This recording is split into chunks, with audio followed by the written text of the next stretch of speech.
Tu cherches les meilleures opportunités du marché? Eh bien, je vais te rassurer, il en est rempli. C'est pourquoi je vais aujourd'hui te présenter 5 cryptos à fort potentiel et ce pour l'horizon du prochain bull run. Pour ma part, j'espère en moyenne aller chercher x2 à x10 au minimum. Tu l'as compris, ce sont pour moi des cryptos solides et ce sur de nombreux points et bien sûr dans lesquels j'ai personnellement investi pour aller chercher les plus beaux multiples. Mais bien sûr, ça, seul l'avenir nous le dira. Je n'ai pas de boule de cristal et puis il ne faut pas se croire plus fort que le marché. Au contraire, c'est à nous de nous adapter. Et comme je te le rappelle, ces types de multiples, cela dépend aussi énormément de la stratégie de l'acheteur et du vendeur, qui peut être la même personne bien sûr. Mais dans tous les cas, je te conseille de rester bien jusqu'au bout, parce que je vais te présenter ces 5 cryptos, et la 5e pour moi est un vrai petit bijou. Mesdames les investisseuses, messieurs les investisseurs, bonjour, c'est Côté Crypto, et aujourd'hui, tu l'as compris, je te donne 5 de mes cryptos favorites pour aller performer un maximum au prochain bull run. Mais avant tout, n'hésite pas à liker, partager, activer la petite cloche des notifications pour être au courant de toutes les dernières vidéos sur YouTube. Tu peux aussi me retrouver sur différents réseaux sociaux tels que Instagram, X et TikTok. N'oublie pas bien sûr que tout ça n'est pas un conseil en investissement, je donne seulement mon opinion et qu'il faut toujours que tu fasses tes propres recherches pour investir en pleine responsabilité. Mais avant qu'on aille décortiquer ces 5 cryptos, jingle!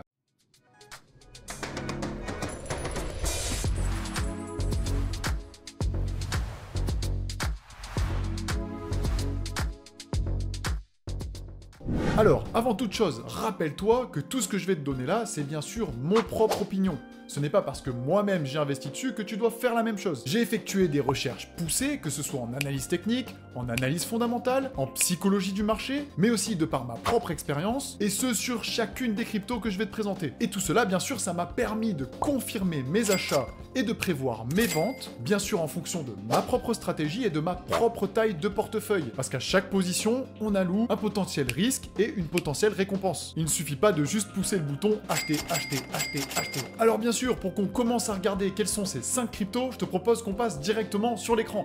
C'est parti! Et tout premièrement, je vais te parler d'Arbitrum. Ah, Arbitrum, un de mes petits chouchous, et tu vas voir pourquoi. Pour avoir plus d'informations, on va se rendre notamment sur CoinGecko. Je te conseille d'ailleurs d'utiliser énormément cet agrégateur de crypto-monnaies qui sert en fait de bible. C'est un des plus gros et plus fiables. Tout premièrement, comme tu peux le voir, quand on descend un petit peu, on voit que Arbitrum fait partie des Layer 2, et c'est un narratif assez important, parce que je sens tout droit venir pendant le prochain cycle haussier qu'on va avoir une L2 War, c'est-à-dire une course à la meilleure Layer 2. En effet, on a de plus en plus de Layer 2 qui se créent, comme notamment Arbitrum, Optimism, Starknet et j'en passe. Et donc, il y a de fortes chances que les teams essayent de pousser plus fort les unes que les autres pour attirer de la valeur et donc par conséquent faire monter la capitalisation de leur entreprise et donc de leur token. Et une Layer 2, à quoi ça sert? Eh bien en fait, c'est simple. C'est issu de la blockchain Ethereum, qui elle est une Layer 1, et donc sur la Layer 2, ça permet d'avoir un réseau qui peut être tout aussi rapide, mais où on va payer beaucoup moins de frais. Là, en ce moment même, où je tourne la vidéo, on peut avoir des frais qui montent jusqu'à 50$ pour une transaction. Sur Arbitrum, pour le moment, on n'a pas dépassé les 1$,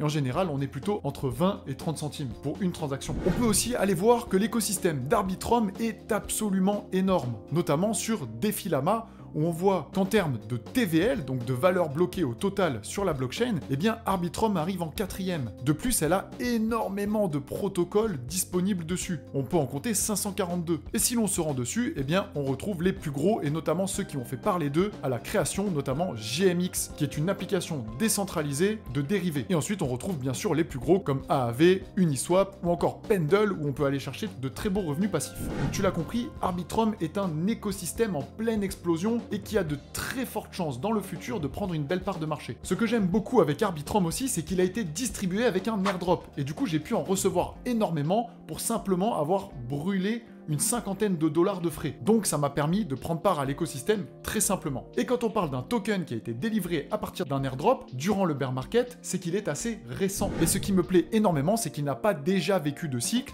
et donc on ne va pas avoir des acheteurs qui se sont fait piéger par le marché en plein bull run et qui n'attendent qu'une seule chose, c'est que le prix remonte pour vendre leur position. Et c'est ce que tu peux voir notamment ici avec un lancement qui s'est fait le 23 mars 2023. Depuis, j'ai réalisé ma petite analyse technique pour essayer de m'y placer au mieux. Bon, en général, on ne place pas un Fibonacci sur le lancement d'un token, mais comme on était en pleine découverte de prix, cela me permettait d'avoir un ordre de grandeur. Et comme tu as pu le voir, on est re-rentré dans la zone d'achat de Fibonacci et j'ai pu me placer au mieux après la cassure de la trendline baissière. Comme on peut le voir, la dynamique en ce moment est haussière sur Arbitrum avec des enchaînements de W et donc des sommets de plus en plus hauts et des creux eux aussi de moins en moins bas, et on peut continuer tranquillement de glisser le long de cette trendline haussière. Ça ne m'étonnerait pas d'aller voir un Arbitrum aux alentours des 5 $ à terme, et peut-être plus en étant optimiste de monter jusqu'aux 10 $.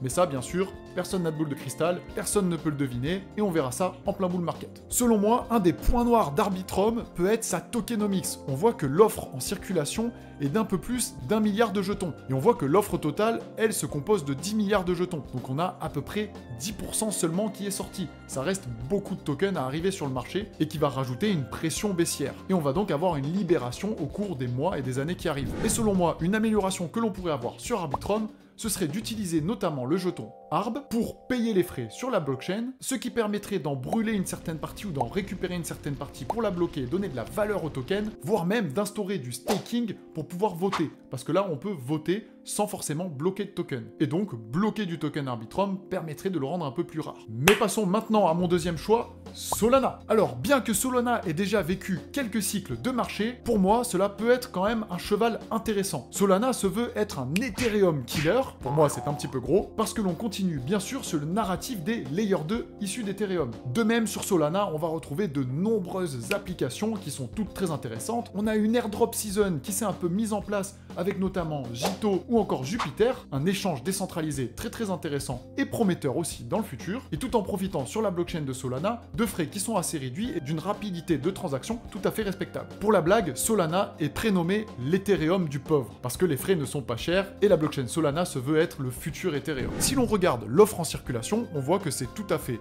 honorable puisque l'on a l'offre totale qui est quasiment atteinte. Attention tout de même à l'offre maximale qui elle peut être infinie selon CoinGecko, donc il faut se renseigner sur ce point. Comme on peut le voir par le biais de l'analyse technique, Solana a déjà vécu plusieurs cycles et a fait un grand retour en 2023 jusqu'à aujourd'hui. L'analyse technique a permis de me placer au mieux après la cassure de la trendline en attendant justement des enchaînements de W. J'avais donc pu me placer aux alentours des 20 $ et profiter de l'énorme hausse qui est arrivée. Il faut faire attention parce que comme l'on voit, on vient rebondir en partie sur des paliers qui sont un petit peu prédéfinis à l'avance et qui vont servir donc de support ou de résistance dans le futur. Et comme je te l'ai dit tout à l'heure, comme c'est un token qui a déjà vécu un cycle, eh bien il y a des anciens acheteurs qui sont bloqués et qui vont donc vouloir revendre dès que le prix va retourner à leur position parce qu'ils ont certainement perdu la foi dans le projet. Mais à mon humble avis, ça ne m'étonnerait pas d'aller retourner voir le précédent ATH sur Solana et voire de le dépasser à terme, puisque la hype est assez présente et la team délivre au quotidien. Comme je te l'ai dit, nous avons eu pas mal d'airdrops, donc l'écosystème est en forte croissance et essaye d'attirer vraiment de nouveaux utilisateurs, et on a même eu le Solana Mobile qui est sorti, une grande première dans le monde de la blockchain. Et en plus, ce Solana Mobile a lui-même bénéficié d'airdrops qui ont été faits spontanément par certaines applications décentralisées aux détenteurs du Solana Mobile. Si c'est pas beau tout ça, il réside quand même un gros point noir, c'est que la blockchain se retrouve parfois à la comme tout dernièrement où elle a été bloquée 5 heures. Et selon moi, ce n'est pas vraiment viable et cela fait peur. Que se passe-t-il si elle s'arrête plus de 5 heures, une semaine, un mois, une année? On n'a pas trop envie d'être sur ce type de blockchain. Néanmoins, la team a réussi à réduire la fréquence de ses arrêts et cela faisait plus d'1 an qu'elle n'avait pas connu d'arrêt. On verra bien sûr tout ça par la suite. Passons maintenant à la hype sur Cosmos. Et donc si tu me connais un peu, je vais te parler d'Osmosis. Osmosis est en fait la crypto d'un échange décentralisé bâti sur la blockchain Cosmos, qui elle-même est gouvernée par le token Atom. Et Atom, je t'en ai déjà parlé, mais là on va vraiment se concentrer sur Osmosis. Tu as très certainement déjà dû voir l'application décentralisée d'Osmosis qui te permet en fait de faire des échanges entre toutes les crypto-monnaies de l'écosystème Cosmos, et ce très simplement. Tu peux aussi aller bloquer tes tokens dans des pools de liquidité pour avoir du revenu passif. Attention tout de même parce que le principe est assez complexe et il faut être expérimenté pour générer vraiment des gains. D'ailleurs, tu peux aller voir ma vidéo sur le revenu passif sur Osmosis. Pour ce qui est de l'offre en circulation, eh bien nous voyons que nous avons 633 millions de tokens sur les environ 1 milliard qui sont prévus. Donc on a quand même une belle libération. De plus, nous avons eu aussi des propositions sur la blockchain Osmosis pour réduire l'inflation de production de ce token.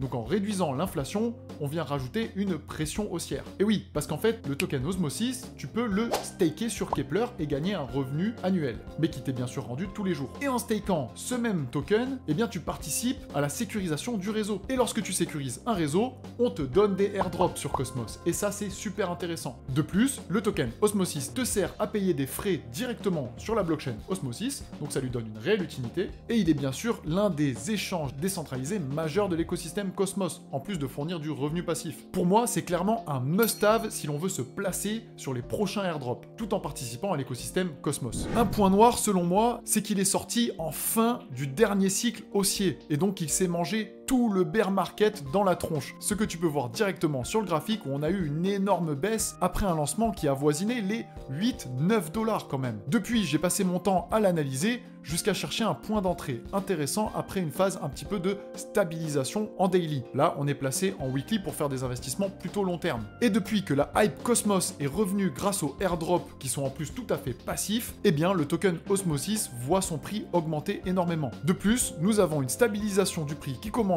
à se mettre en place, et si des W continuent d'arriver, cela peut être très intéressant pour le futur, en plus de sa réelle utilité et de sa réelle pertinence pour générer des profits. Pour continuer dans la hype Cosmos, je vais maintenant te parler de Tia. Je pense qu'on ne le présente plus. Si tu as suivi un peu les différentes vidéos sur ma chaîne, tu vas pouvoir retrouver celle-ci qui présente le projet Tia et qui te montre comment se placer pour avoir les futurs airdrops de Tia. Tia est en fait un layer 0, c'est en quelque sorte une blockchain qui va donner tous les outils pour pouvoir créer sa propre blockchain et mettre de la donnée à dispo des différents nouveaux projets. Et ce qui me plaît dans ce token, c'est qu'il est complètement nouveau, il n'a pas vécu encore de cycle, il a aussi une forte traction au niveau de la pertinence du projet, de la team et de son utilité. Et comme je te l'ai dit, il participe à des critères pour des futurs airdrops, parce que les blockchains qui se construisent sur Tia, notamment Dimension ou encore Altlayer, ont redonné une partie de leur token aux gens qui stakaient du Tia. Et donc encore une fois, on a pu ramasser entre 500 et 3000 $ assez facilement. Donc concrètement, pour se placer encore plus fort sur les airdrops, Tia est aussi un must-have comme Atom, Osmosis, Inj et Dimension certainement. De plus, comme tu vas staker ton Tia, tu vas obtenir un certain revenu passif qui avoisine les 15 à 20% annuels en ce moment. Bien sûr, le token vient d'être lancé, donc l'émission est encore assez faible et elle va augmenter dans le futur. On se retrouve un petit peu dans le cas d'Arbitrum. Mais au niveau du graphique, c'est une hausse continue depuis son lancement. Clairement, nous avons récupéré le token Tia aux environs des 2 $ qui nous a donc été donné gratuitement et on est allé clairement frapper les 20 $, donc c'est un x10 en plusieurs mois. Si on suit un petit peu la trendline haussière, tant que l'on suit celle-ci et que l'on ne la casse pas, il n'y a pas de souci pour moi et cela peut être un très bon move pour le futur. Bien sûr, pour revenir chercher des zones d'achat intéressantes pour le moment, eh bien il faudrait attendre que le token redescende sacrément bas. Donc ensuite, à chacun d'évaluer en fonction de sa stratégie. Et pour finir, ma fameuse pépite, PIT, sans mauvais jeu de mots. PIT fait partie des oracles. Un oracle est en fait un moyen de mettre à disposition des données. Nous avons par exemple des données de la vie réelle. Admettons que si mon train arrive en retard, ça déclenche automatiquement un remboursement. Et donc l'oracle va donner le temps de retard à l'entreprise qui doit effectuer le remboursement. Et ça se fait tout seul par le biais d'un smart contract. Mais aussi des données d'autres applications pour d'autres applications. Par exemple, on va avoir le cours du Bitcoin qui va être issu de l'application Binance et qui va être transmise à une application décentralisée sur la DeFi. Et c'est clairement un concurrent à Chainlink. Chainlink qui est aussi un oracle et qui pèse énormément dans le milieu. Et en ce moment même, PIT est au prix de 0,65 centimes. Et quand on voit actuellement le cours de Chainlink, qui lui se trouve aux alentours de 20 $, eh bien ça peut sentir bon pour la suite si PIT s'avère être solide dans le futur. Et malgré son tout récent lancement, ce qui me plaît énormément parce qu'il n'a pas déjà vécu de cycle, eh bien PIT est déjà utilisé par de nombreuses applications. PIT se place aussi dans une narrative d'airdrop, puisque nous avons notamment ZeroLand sur la blockchain zkSync qui a déjà prévu un airdrop pour les gens qui stakeaient du PIT. Et oui, parce qu'en fait tu peux staker ton PIT directement depuis le site officiel du PIT Network. Et en stakant ce PIT, pour l'instant il n'y a pas de revenu passif dessus, mais tu peux quand même participer à la DAO, ce qui est très important pour orienter la direction du projet. Et s'ils ont permis de staker du PIT et de participer à la DAO, c'est peut-être pour plus tard mettre en place un certain revenu annuel pour les gens qui stake du PIT et qui participent à l'écosystème. Donc on pourra certainement profiter de revenus passifs sur la blockchain Solana grâce à PIT et en plus d'airdrop pour les applications décentralisées qui se créent en utilisant cet oracle. D'ailleurs, si tu veux en savoir plus sur PIT, Ensuite, j'ai écouté un podcast qui a été fait par Cryptost et qui est très intéressant en recevant un des membres très influents de Pit Network. Et si on s'occupe un petit peu du prix de Pit, eh bien c'est assez sympathique une fois de plus. On a vu que nous avons eu un lancement qui a très bien marché, mais qui a saigné petit à petit pour descendre jusque dans la zone d'achat que je m'étais définie un petit peu comme sur Arbitrum. Cela m'a permis d'être plus attentif à ce moment-là, d'attendre la cassure de la trendline baissière et de me placer en conséquence. Depuis, nous avons de l'accumulation et un prix qui continue de monter petit à petit avec des W qui s'enchaînent. J'espère bien sûr que Pit nous régalera pour la suite, un nouveau projet qui est selon moi très prometteur et très utile pour de nombreuses applications décentralisées. Et voilà, j'espère que tu sais maintenant pourquoi ces 5 cryptos que je t'ai présentés ont un possible potentiel dans le futur et surtout au prochain bullrun, et que cela pourra t'aider dans tes propres recherches. N'hésite pas à me dire en commentaire s'il y a une crypto que tu veux que je décortique un petit peu de la même façon. Les membres du club Côté Crypto disposent de nombreux outils et stratégies pour gagner du temps et avoir de plus gros gains. Donc si jamais tu es intéressé pour rejoindre la communauté, n'hésite pas à remplir le lien dans la description et à m'envoyer un message. En tout cas, je te remercie pour tout le soutien que tu m'apportes depuis le début de mes vidéos et on se dit à très vite.